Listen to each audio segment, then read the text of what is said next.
പക്ഷികൾക്കായൊരു സ്വർഗം എന്ന് വിശേഷിപ്പിക്കാവുന്ന കുമരകം പക്ഷിസങ്കേതത്തിൻ്റെ വിശേഷങ്ങളാണ് നമ്മൾ ഇന്ന് നിങ്ങളുമായിട്ട് പങ്കുവെക്കാൻ പോകുന്നത്. കുമരകം പക്ഷിസങ്കേതം വേമ്പനാട് പക്ഷിസങ്കേതം എന്നു പേരിലും അറിയപ്പെട്ടിരുന്നു.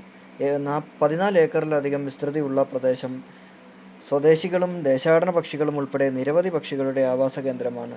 റബ്ബർ തോട്ടങ്ങൾക്ക് പേരുകേട്ട ബേക്കർ എസ്റ്റേറ്റിൻ്റെ ഭാഗമായി 1847-ൽ ആൽഫ്രഡ് ജോർജ് ബേക്കർ സ്ഥാപിച്ചതാണ് ഈ പക്ഷിസങ്കേതം.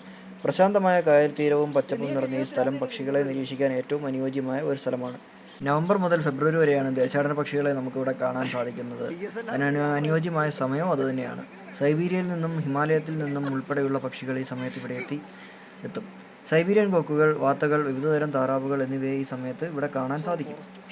ജൂൺ മുതൽ ഓഗസ്റ്റ് വരെയാണ് നാടൻ പക്ഷികളുടെ പ്രജനനകാലം. ഈ സമയത്ത് കുളക്കൊക്ക്, നീർക്കാക്ക, ചിന്ന നീർക്കാക്ക, പാമ്പ്, പക്ഷി, കാക്കത്താറാവ്, മീൻകൊത്തി, പലതരം കൊക്കുകൾ, കുയിൽ, മൂങ്ങ തുടങ്ങിയ പക്ഷികളെ ധാരാളമായി കാണാൻ സാധിക്കും.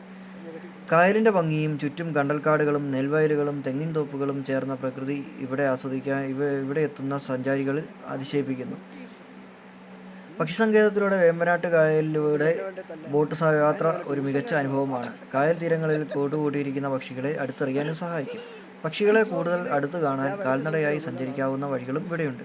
ഇവിടുത്തെ തന്നെ പ്രധാന ആകർഷകങ്ങളെന്ന് പറയാനുള്ളത് ദേശാടന പക്ഷികളും നാടൻ പക്ഷികളും, അതുപോലെ തന്നെ വേമ്പനാട്ട് കായലിലൂടെയുള്ള ഒരു ബോട്ട് യാത്ര, പിന്നെ പ്രശാന്തമായ കായൽ തീരവും പച്ചപ്പ് നിറഞ്ഞ ചുറ്റുപാട്, പുലർക്കാലങ്ങളിൽ പക്ഷികളെ ഏറ്റവും നന്നായി കാണാൻ കഴിയുന്ന സമയവും. സന്ദർശിക്കാൻ പറ്റുന്ന സമയമെന്ന് പറഞ്ഞാൽ രാവിലെ 6:30 മുതൽ വൈകുന്നേരം 6 മണി വരെയാണ്. ദേശാടന പക്ഷികളെ കാണാൻ നവംബർ മുതൽ ഫെബ്രുവരി വരെ, അതുപോലെ തന്നെ നാടൻ പക്ഷികൾക്കായി പ്രജനനകാലം ജൂൺ മുതൽ ഓഗസ്റ്റ് വരെയുമാണ് ഇവിടെ കാണാൻ സാധിക്കുന്നത്. നമുക്ക് കുമരകം ബേർഡ് സാങ്ച്വറിയിൽ എത്തിച്ചേരാൻ പറ്റുന്നതെന്ന് പറഞ്ഞാൽ 2-3 മാർഗ്ഗങ്ങളിലൂടെ വരാം. ഏറ്റവും അടുത്തുള്ള റെയിൽവേ സ്റ്റേഷൻ കോട്ടയം വഴി കോട്ടയം റെയിൽവേ സ്റ്റേഷൻ ഇറങ്ങിയിട്ട് ഏകദേശം 13 കിലോമീറ്റർ സഞ്ചരിച്ചാൽ കുമരകം ബേർഡ് സാങ്ച്വറിയിൽ എത്താൻ സാധിക്കും. അതുപോലെ തന്നെ എയർപോർട്ട് വഴി വരികയാണെങ്കിൽ കൊച്ചിൻ അന്താരാഷ്ട്ര വിമാനത്താവളം ഏകദേശം 94 കിലോമീറ്റർ സഞ്ചരിച്ചു കഴിഞ്ഞാൽ നമുക്ക് ഇവിടെ എത്താൻ സാധിക്കും. കോട്ടയത്ത് നിന്ന് ബസ്സിലോ ടാക്സിയിലോ കുമരകം പക്ഷിസങ്കേതത്തിലേക്ക് നമുക്ക് എത്തിച്ചേരാം. പിന്നെ ഇവിടെ വരുമ്പോൾ ശ്രദ്ധിക്കേണ്ട കുറച്ച് കാര്യങ്ങളുണ്ട്. അതായത് പക്ഷികളെ ശല്യപ്പെടുത്താതിരിക്കുക, ശാന്തമായിരിക്കാൻ ശ്രമിക്കുക, ചിത്രങ്ങൾ എടുക്കാൻ ആഗ്രഹിക്കുന്നു എങ്കിൽ നല്ലൊരു ക്യാമറയും ബൈനോക്കുലറും കരുതുക. പരിസരം വൃത്തിയായി സൂക്ഷിക്കാൻ കൃത്യമായി നോക്കുക. പ്ലാസ്റ്റിക് മാലിന്യങ്ങൾ ഒരിക്കലും ഉപേക്ഷിക്കരുത്. ഈ വീഡിയോയിൽ തന്നെ പല സ്ഥലങ്ങളിൽ പോകുമ്പോൾ നിങ്ങൾക്ക് കാണാൻ പറ്റും.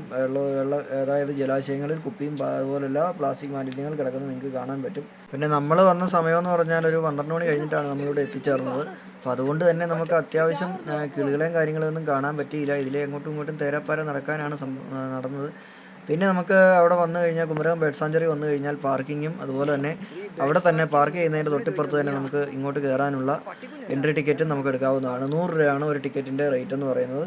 അപ്പം അത്യാവശ്യം നമുക്ക് ഇതിലേക്ക് ഇറങ്ങി നടന്ന് പ്രകൃതി ഭംഗി ആസ്വദിക്കാനും, അതുപോലെ തന്നെ കായലിൻ്റെ നടുവിലൂടെ ഒരു യാത്ര, അതായത് മരങ്ങൾ തിങ്ങി നിറഞ്ഞു നിൽക്കുന്ന ഒരു പ്രദേശത്തുകൂടെ ഒരു നല്ലൊരു അടിപൊളി യാത്ര ഏതൊരു പ്രകൃതി സ്നേഹിയും ആഗ്രഹിക്കുന്നതാണ്. അപ്പോൾ ഇവിടെ വന്നു കഴിഞ്ഞാൽ നിങ്ങൾക്ക് തീർച്ചയായും ഇതുപോലുള്ളൊരു യാത്ര നടത്താൻ പറ്റും. അതുപോലെ തന്നെ നല്ല രീതിയിൽ നടന്ന് നമുക്ക് കാര്യങ്ങൾ കാണാൻ പറ്റും.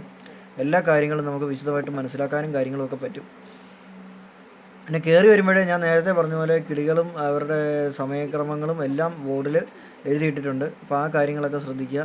പിന്നെ അൺടൈമിൽ വരാതിരിക്കുക. ഞങ്ങൾ വന്ന പോലെ ഞങ്ങൾക്ക് കിട്ടിയത് കുറച്ച് ഉടുമ്പ്, വരാൽ, കാരി, പിന്നെ ഇരട്ടവാലൻ, ആമ, ഇങ്ങനെയുള്ള കുറച്ച് ജീവികളെ മാത്രമാണ് നമുക്കിവിടെ കാണാൻ വേണ്ടി സാധിച്ചത്. വേമ്പനാട്ട് കായലാൽ ചുറ്റപ്പെട്ട് കിടക്കുന്ന പക്ഷികളുടെ സ്വർഗം എന്നറിയപ്പെടുന്ന കുമരകം ബേർഡ് സാങ്ച്വറിയുടെ വിശേഷങ്ങളാണ് നമ്മളിന്ന് നിങ്ങളുമായിട്ട് പങ്കുവച്ചത്. ഒരു പ്രകൃതി സ്നേഹിയോ അതുപോലെ തന്നെ പക്ഷി സ്നേഹികളോ ജീവജാലങ്ങളെ സ്നേഹിക്കുന്ന ഒരാളോ ആണെങ്കിൽ തീർച്ചയായിട്ടും ഈ സ്പോട്ട് മറക്കാതെ വിസിറ്റ് ചെയ്യുക. കുമരകം ബേർഡ് സാങ്ച്വറി കോട്ടയത്ത് തന്നെ ഉള്ളൊരു ഒരു സ്പോട്ടാണിത്. അപ്പം അത്യാവശ്യം ആൾക്കാർക്ക് വന്നിരുന്ന് സമയം പോകാനും, അതുപോലെ തന്നെ കാഴ്ചകൾ കാണാനും, പ്രകൃതി ഭംഗി ആസ്വദിക്കാനും, കിളികളെ കാണാനും ജീവജാലങ്ങളെ കാണാനും എല്ലാം പറ്റിയൊരു സ്ഥലം കൂടിയാണ് ഈ കുമരകം ബേർഡ് സാങ്ച്വറി. പ്രകൃതിയും മൃഗങ്ങളും ജീവജാലങ്ങളും എല്ലാമായിട്ടുള്ള ഈ മനോഹരമായ സ്ഥലത്ത് നിങ്ങൾക്കും ഒരു ദിവസം ഇവിടെ സന്ദർശിക്കാൻ സാധിക്കട്ടെ എന്ന് ആശംസിച്ചുകൊണ്ട് നമ്മുടെ ഈ ഒരു ചെറിയ വീഡിയോ ഇവിടെ വെച്ച് വൈൻഡപ്പ് ചെയ്യാൻ പോവുകയാണ്. അപ്പോൾ ഇന്നത്തെ വീഡിയോ എല്ലാവർക്കും ഇഷ്ടപ്പെട്ടെന്ന് വിചാരിക്കുന്നു. വീഡിയോ ഇഷ്ടപ്പെട്ടാൽ ലൈക്ക് ചെയ്യുക, കൂട്ടുകാരായിട്ട് ഷെയർ ചെയ്യുക, ചാനൽ സബ്സ്ക്രൈബ് ചെയ്ത് നിങ്ങൾ സപ്പോർട്ട് അറിയിക്കുക. അപ്പോൾ ഇതിൽ നല്ലൊരു അടിപൊളി പുതുത്തൻ വീഡിയോ ആയിട്ട് കാണുന്നവരെല്ലാവർക്കും ബൈ.